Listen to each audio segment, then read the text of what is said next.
ألا تطغوا في الميزان وأقيموا الوزن بالقسط ولا تخسروا الميزان والأرض وضعها للأنام فيها فاكهة والنخل ذات الأكمام والحب ذو العصف والريحان فبأي آلاء ربكما تكذبان خلق الإنسان من صلصال كالفخار وخلق الجان من مارد من نار فبأي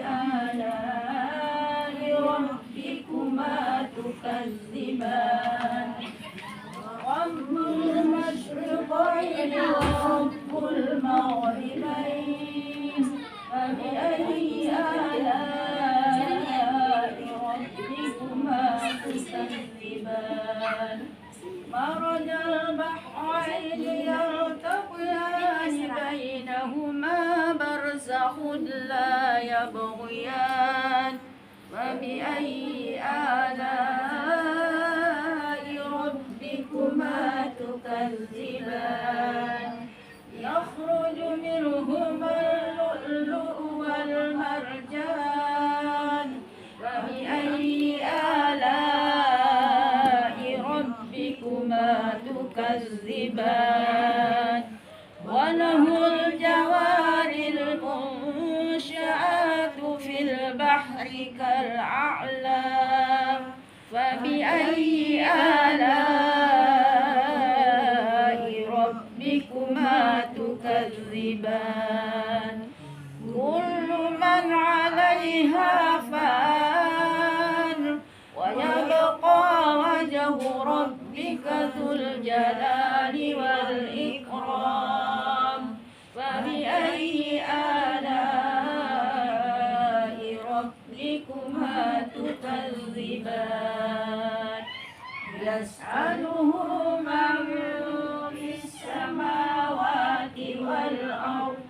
كل يوم هو في شأن فبأي آلاء ربكما تكذبان سنفرغ لكم أيها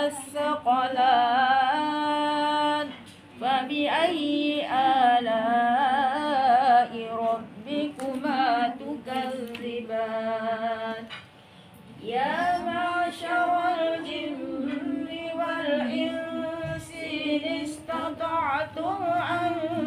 تنفذوا من أقطار السماوات والأرض فانفذوا لا تنفذون إلا بسلطان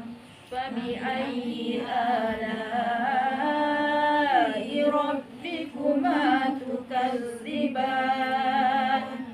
يرسل عليكما شواظ من نار ونحاس فلا تنتصران فبأي آلاء ربكما تكذبان فإذا